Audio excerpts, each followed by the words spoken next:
It's November 2025 in Wexford County, Michigan, where the viral case of a missing pregnant woman has drawn massive online attention. On November 3rd, 22-year-old Rebecca Park was 38 weeks along when she was last reported to have been seen by her biological mother, according to an incident report.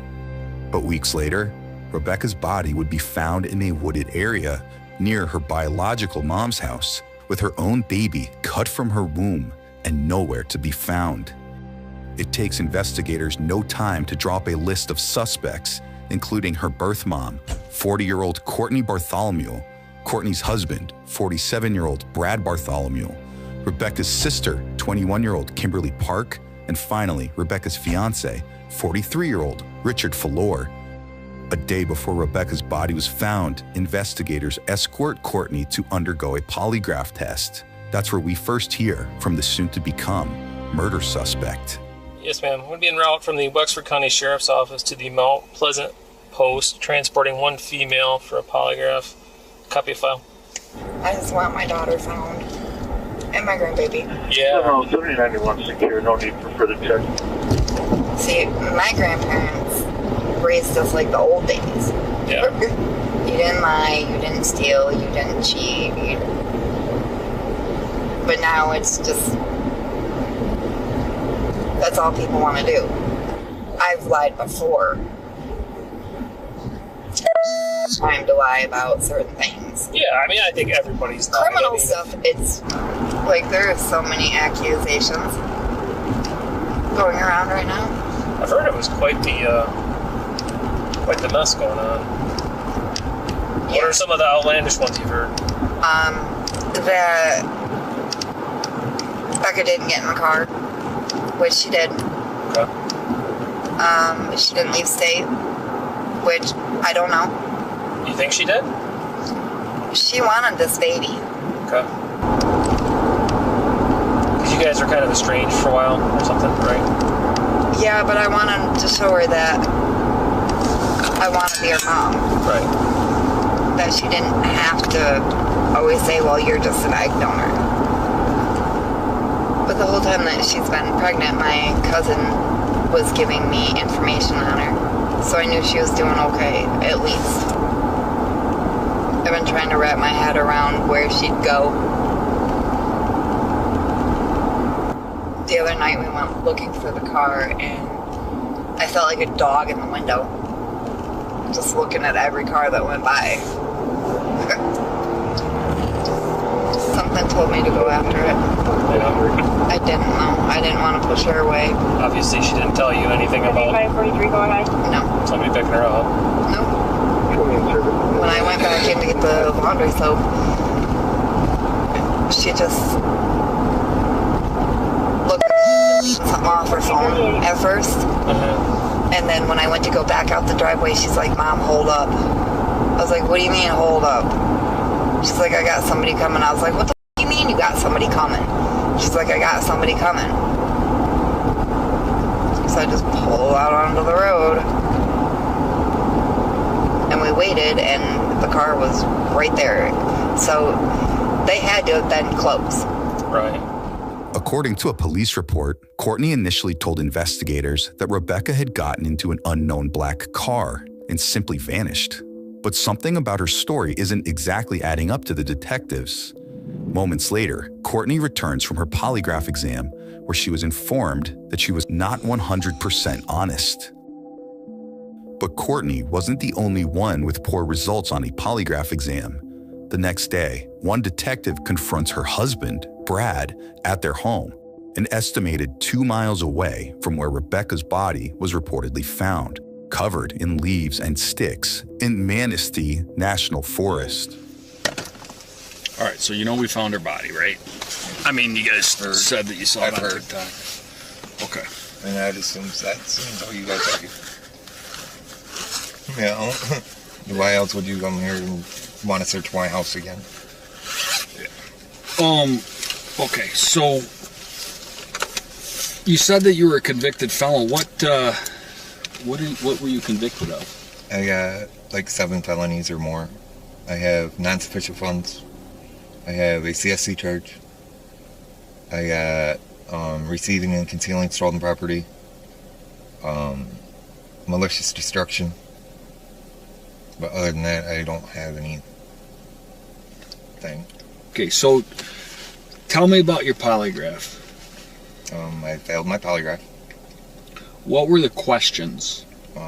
Like, he wanted to know what I knew about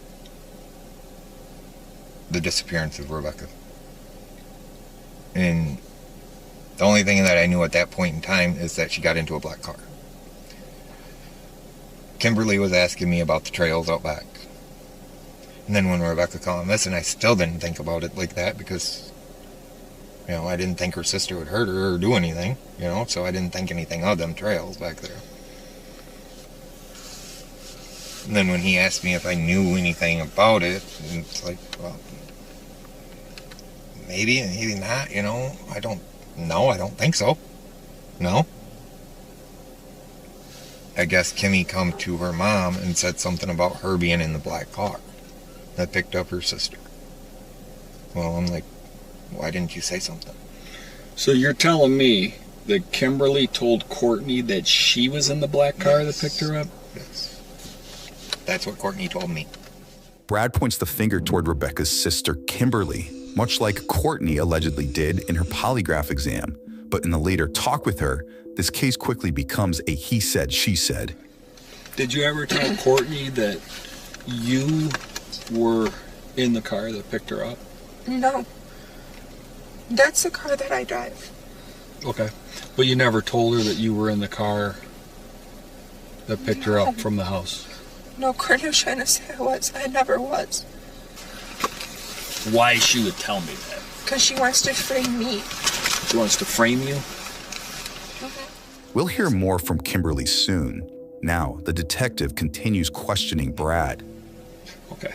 So, explain to me how Courtney came in contact with Rebecca on that last night that we know she was alive. Courtney was supposed to go over and pick Rebecca up to take her out to get ice cream. Okay. And to give her $2,000. Rebecca had reportedly been adopted into another family as a toddler, but had reconnected with her birth mom after she was allegedly promised inheritance money following the 2023 death of her biological grandmother. That's part of what Brad says was the pair's reason for meeting on the day of Rebecca's disappearance.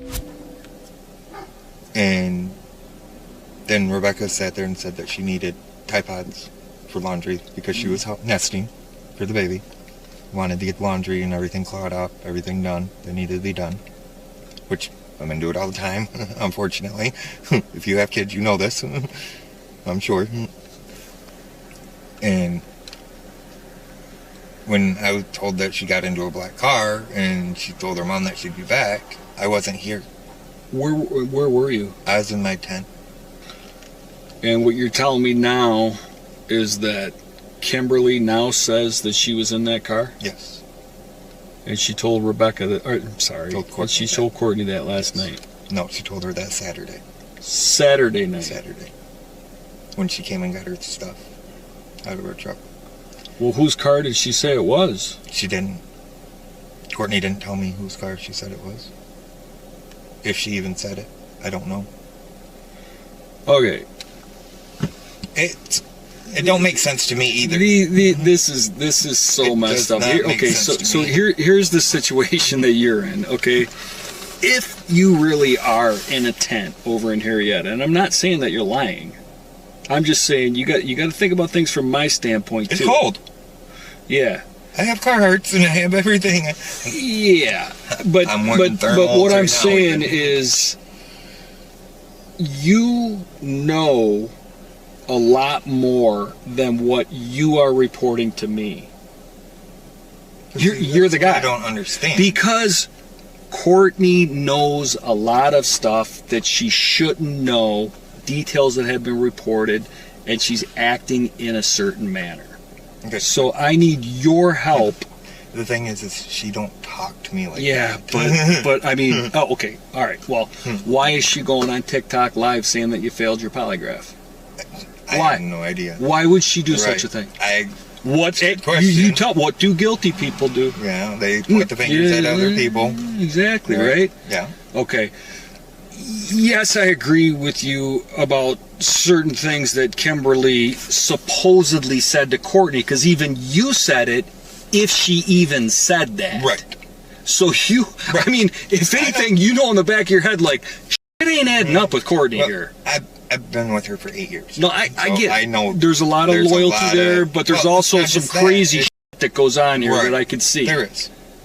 I will admit that. There's some crazy stuff going on. So you spend more time with her than anyone else that I know. Yep. Okay, you'd agree with that? I do. So you're going to know more about her than anybody else would know. Yeah, probably. Okay. So what has she told you what happened? She didn't tell me anything that happened. Okay, did you help her get rid of the body? No, I did not.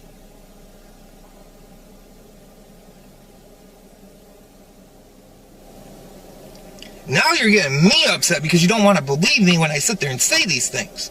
The thing is, though, is I actually do believe you, like, about a lot of things. What I don't believe is that she hasn't shared things with you. Because Courtney was the last one with her. Right. We can't verify the black car, but now conveniently, it comes what do you out know? that Kimberly was in the black car now. I mean, right.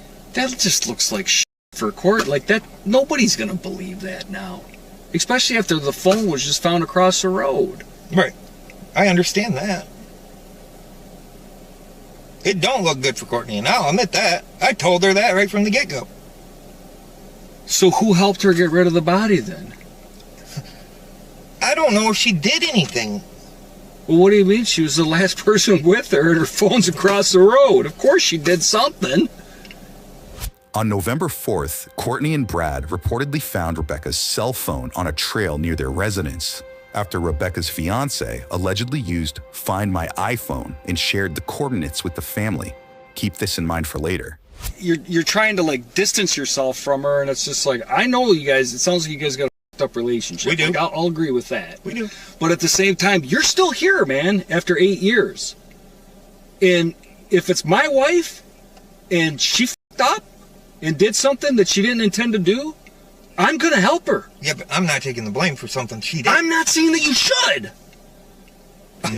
Well, it turns out in the polygraph examiner's opinion, you already knew she was dead before you took the polygraph exam. Okay, so... Next, Brad rehashes his story before finally revealing new alleged details that begin to paint a picture for investigators. Only thing I know, like I said, was that Courtney told me she got in the black car. The seat covers and that had white paint on it. Okay. So here's what I think happened. I think that... I'm the one that removed the covering on this seat. Where are the coverings? I don't know if Courtney got rid of them. And they had white paint on them? Yes. Okay. When did she get rid of them? The day after I removed them. Okay, what day did you remove them? I don't remember the exact date. Okay, but was it after... It was after Rebecca went missing, yes. How many days approximately after she went missing? Probably about a week. Okay, so about a week after she went missing, you noticed the seat covering. So they're like those slip-on covers? No, it's actually the whole seat cover. The only thing that's in there is the phone in the frame. You just noticed that they had white paint on them? Yeah. Okay. We're trying to restore the with its grandma's. I know, but nobody paints seat covers white. I know. You know what I mean? It looked like somebody actually spilled paint on the seat. Like, was the entire seat covered? No. But there was white paint all over it? There was white paint all over it. So maybe to cover blood up, hypothetically? Maybe. Did she mention why she got rid of the seat covers? No, she did not. Yes, she did. I mean, you gotta... She didn't mention anything to me about why she got rid of them. She told me that they're garbage. Why keep them? Did she say how the white paint got on them? She said somebody vandalized the truck. I didn't believe that. I don't believe that. I do not believe that somebody vandalized that truck. Nobody's going to come up on this property without somebody seeing. There's cameras everywhere. Is there white paint anywhere else other than the seats? No. Do you guys still have that white paint here? No. We don't have any. We got white paint that we're painting the kitchen with in the living room. You think that's where the white paint came from? No. I don't think so, because we didn't get that until after the fact that she was missing. We got that 2 weeks after she was missing. So where do you think this white paint came from? I don't know. I think her mom had some white paint up above the washer and dryer, and then they disappeared. Okay, so that white paint that was above the washer and dryer is not there anymore? No. Okay. Did you ever talk to her about that missing white paint up there? She told me to put it in the trash can because it was old. How long ago did you guys have that conversation? When we went to go get the paint. Okay. Because I asked her why she was buying white paint. And she was buying white paint for what? The walls. Which walls? The living room walls and the kitchen walls. Has she painted them already? Mm-hmm. Since she went missing? Yes. You think that's pretty weird? Now, we rejoin Rebecca's sister, Kimberly, who was confronted by the same detective hours later. What do you think happened to your sister? I honestly think Courtney and Brad are responsible. Why do you think that? Because of Courtney's comment that she wanted that baby no matter what. Okay. She was well convinced she was taking that baby regardless. Okay, so Courtney wanted to take Rebecca's baby. So how was she going to take it? Did she say how she was going to take this baby? She never said how she was going to. But when I told Peace Corps the other day that Courtney and Brad were responsible, I had a feeling she was nearby. You had a feeling she was nearby? Like geographically nearby? Like close to the location you were at? Close to Courtney and Brad's house? Okay. Courtney called me while I was here saying that Becca got in a car with somebody. Like somebody was saying that my old man's my baby daddy's PayPal card was found out there by my sister. Courtney's had my wallet this whole time. Who reported? You reported to the police that your mom said that she hit your sister over the head? Did you make that report? I made the report, and that's what they told me that they did. Who told you that? Courtney and Brad, straight out. Courtney and Brad told you what? Tell me what they told you straight out. That they were the ones that hit her. They were the ones that, from what they said, murdered her. And they were taking the baby, and now they were just playing this game of how to get rid of this baby, get rid of her. When did they tell you that? The day after she disappeared. But they threatened me and my daughter to stay silent. Okay. My adoptive mom promised me that nothing was going to happen to my daughter, so I could tell. Okay, so you're telling me that Courtney and Brad confessed to you that they killed Rebecca. And Courtney's been saying for the last couple of months that she was taking this baby no matter what. No matter the measures. Kimberly points the finger right back at Brad and Courtney, but investigators aren't exactly buying her story. You're lying. I mean, we could start there. Okay? That's not true. Now, Kimberly changes her story and says Rebecca's fiancé, Richard, and she shared some kind of romantic connection that she says led to Richard admitting to, quote, taking care of it. So the plan is going to kill Rebecca so the two of you can be together. Is that correct? I didn't know he was going to kill her. What do you think he was going to do to her? Leave her? I don't know. So this is your story. That's the only involvement you had, was lying to the police, and that you and Rich were going to be together, and he told you that he took care of it. It's the only thing he told me. Okay.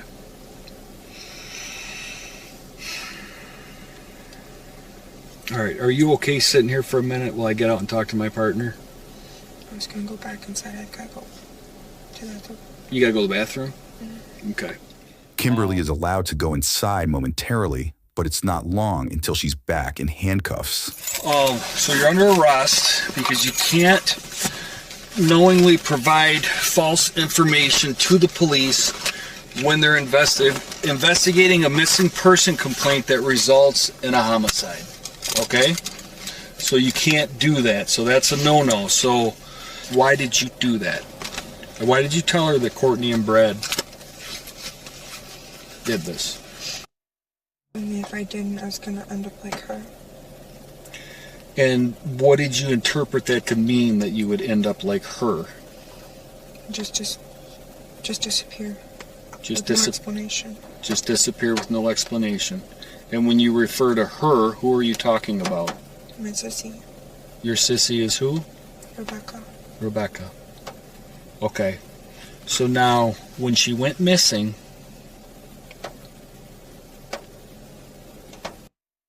say to you after she went missing? He didn't say anything. No, I mean, what did he tell you when you asked him about it? All he said was, I took care of it. Don't worry about it. He said, I took care of it. What did you interpret that to mean? What did you think that meant? I thought he just broke up with her. But she just randomly dipped out. Not he killed her. Why would Courtney tell me that? Because we know Courtney didn't do it. Courtney's trying to frame me. She said from the get-go she would be out to get me. Why? Because I pissed her off with telling her she's never going to see my daughter. And Becca straight out told me that she was never going to see those two boys. Next, we hear from Richard as the series of disturbing events continues to unfold. Tell me what you know. I know November 3rd, Courtney come pick Becca up. Okay. And she said, looked at me, said, I love you, I'll be back about hour and a half. Okay. Got up next morning, realized Courtney texted me, which is her biological mom. Right.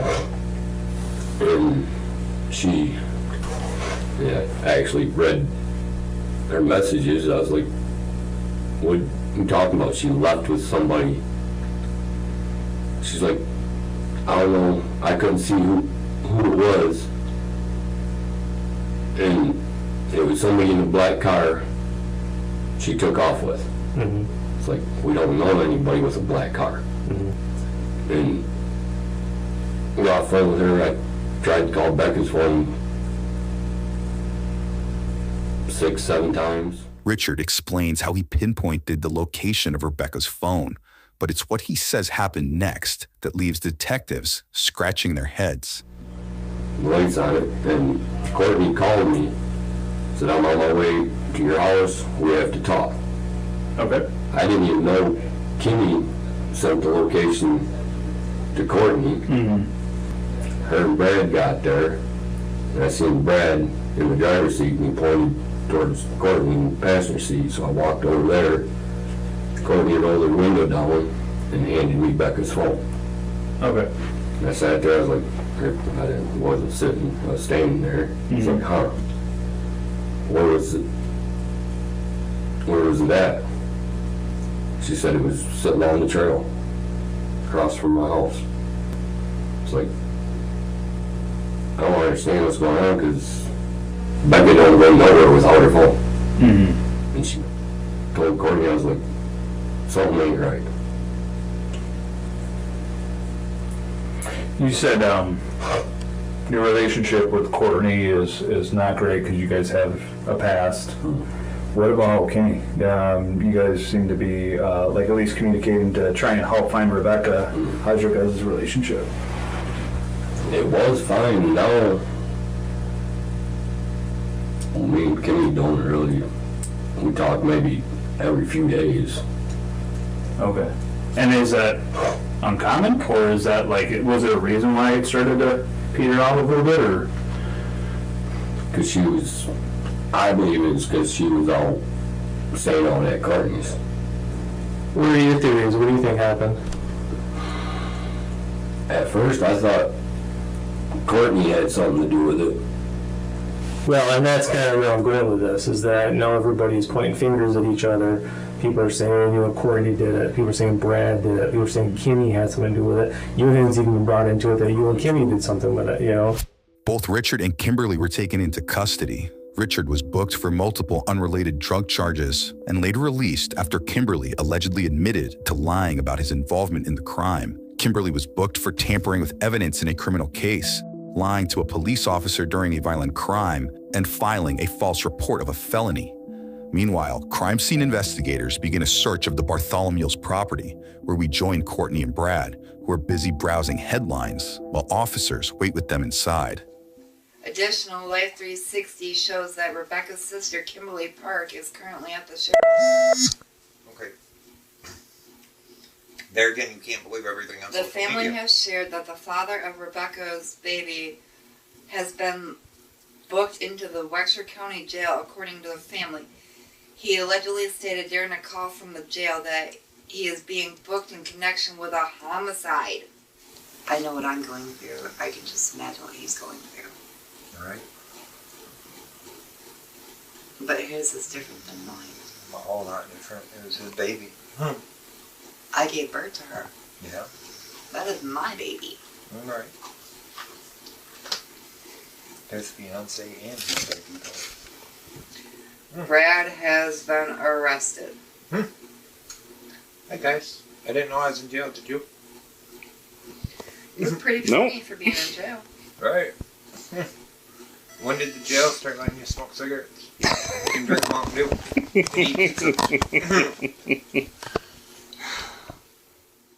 Next, the pair carry on chatting with officers before choosing some interesting topics of conversation. I told her, we have these 2 chickens, I'm killing them when they're big enough. She's like, okay, we'll name them lunch and dinner. She wouldn't let me kill them. I couldn't do it. No. We took the day that we were gonna off them, and I couldn't do it. Nope. I could not. She would not let me do it. I was like, you can't do it. I said, fresh chicken would be so good though. It's like, no, you can't do it. I'm sorry. I'm like, and not. Can I kill Big Bertha then? I was like, no. She might be a bitch. I said, but you're not killing her. She wouldn't let me eat the duck either. Right. Can you imagine paying $600 for that? No. My wife would kill me. Honestly, the I spent $100. My wife's killing me. Yeah. And we're almost out of tobacco, so. Oh hell no. Oh yeah. They better hurry up and get They this need to hurry up and get it done because we need cigarettes. Otherwise, somebody's gonna die. Probably me, but somebody's gonna die. Becca, I'm still not totally there. Like it I know you want to totally be in denial. processed. I know you want to be in denial of it. That she's still here, that she's just out, that she took off and she's having the baby in a different state. I understand that. This could have all been avoided. Yeah. Had she have come forward. If she would have just asked for help. No, if Kimberly would have come forward quicker. I know that too. As the case continues growing legs on social media, Courtney takes a moment to read some messages and posts. Bitch, I know your address. You best believe I don't have someone come there and drag you down the road. You stupid bitch. I swear to God, you killed your daughter and your grandbaby because you're a jealous, nasty, fat pig who smells like meth. Bitch, I'm only 12 hours from your house, actually. I will have people come to your house and they will never find you or your family. They will never find Rebecca or the baby. Rebecca is not your daughter and that baby is not your grandbaby. You killed them. You killed them. The cops. Yeah. I will keep that. All the time. You're ready to spend the rest of your life in prison, trifling ass bitch, and your pedo husband. I hope you rot in hell. Can't get your drugs in prison and definitely won't be having a baby in your hands. You sick motherfucker, your life is over. Moments later, Courtney turns her attention to the search taking place at her home. I would gladly But you open gotta it up. remember them searching my house like that and using that luminol. making sure there isn't blood, Yeah, also clears us. I know. I know it does. And that's what And I'm I ain't gonna find happy about. shit. That way I don't have to worry about anything. You don't have to worry about anything because there's nothing they're going to find anyways, but still. Do you know if my other daughter... 5 days later, in a shocking turn of events, Brad allegedly admits to detectives that Courtney was the one who stabbed Rebecca. We join Brad alongside investigators as he directs them to where he says he disposed of the weapon and where he says he witnessed the stabbing. And that's the dumpster sitting right there. I went into.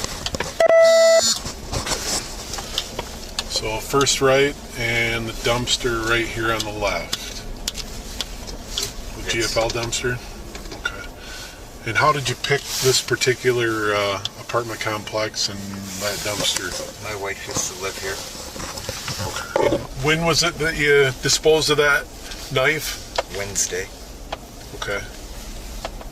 the 5th. Wednesday the 5th. Okay. So it was a couple days after everything happened? Correct. Okay. And just pulled around like you just did and then just stopped and threw it in there. Okay. And describe the knife to me? It was like a hunting knife. Okay. Was it your knife? No, Okay. Do you know whose it was? it was Courtney's. It was hers? Okay. Was there any blood or anything on it that you could see when you threw it in there? I wasn't paying attention to it. Don't know. Okay. I just wanted it out of my hand. You said she burned or you burned seat covers. Did you say she did or you did? The seat covers from the truck? I think I probably did. You did. Okay. And where did you burn those In at? the burning barrel. Okay. And where is the burning barrel at? Up on the top of the hill. It's just right up there? Yeah. Okay. What else was burnt in that burn barrel? Trash. Okay. What else as far as evidence? That's it. Okay. Clothes? Nope. Anything like Clothing, nothing like that. that? Okay. All right. Okay, so there was, you came down here to help her with a flat tire, is that correct? Correct. Okay, and where was she when... That was right here in this opening. Okay, so...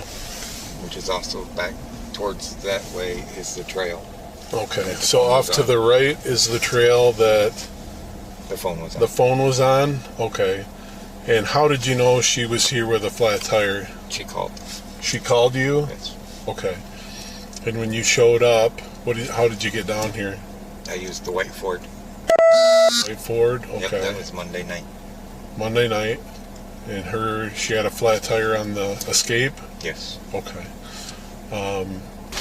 You went and changed the flat tire. Yes. Okay. Walk me through what happened after that. I came home. You came home. Where did they go? She left and she went, I don't know where she went. Okay. She come back 15 minutes later. Okay. And got the white Ford. Okay. She was gone 15 minutes with that and come back. Okay. When you and... So Rebecca wasn't with you when you came out here in the Escape? Correct. Where was she? She was already out here, passed away. Deceased. I have a feeling. She was already out here. So Rebecca was out here by herself for a long time? No. Probably 10 minutes. 15 minutes. Okay. Could she not run? Could she not get away? Was she... She's pregnant. She was 38 weeks. Right. Pregnant. You guys left in the pickup truck and came back. Why did you switch? Because Courtney wanted the towel and a blanket. Okay. That was left in the Escape.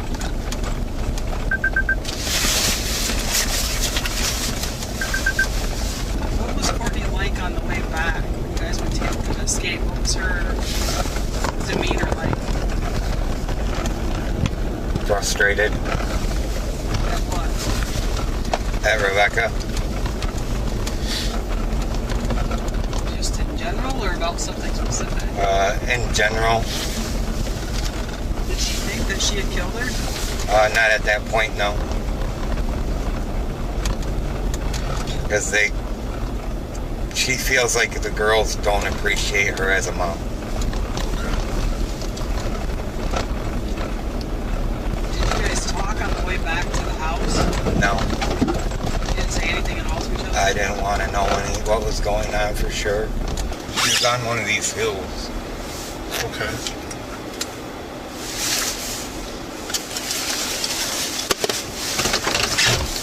When Courtney did what she did. So it was on a hill just on the side? Yes. You said she covered her up in leaves? Because Rebecca jumped up on the curb, or up on the embankment, because she thought her mom was going to hit her with the escape. Okay. It might have initially happened up further, the stabbing. Okay, so to your knowledge, she was found in the exact spot that you guys left her? Correct. Okay. We were also told by social media that she was found in a river. Okay. And we knew better than that. The jeans you had on that night? I believe so. Do you think they have blood on them or anything from the baby? So. I don't think so. You don't think so? The basket in the laundry room or in the bathroom? Or They'd be in the bedroom. The laundry basket in the bathroom's dirty clothes. Courtney and Brad were both arrested in connection with Rebecca's death after prosecutors alleged they forced the pregnant victim into the woods before stabbing her multiple times and cutting her unborn baby from her womb, ultimately killing both. They were each arrested for first-degree premeditated murder, torture, unlawful imprisonment, and assault of a pregnant person. At last check, Courtney, Brad, and Kimberly's cases remain open, and they are expected back in court later this year. Subscribe now for easier access to the latest from Law and Crime Bodycam.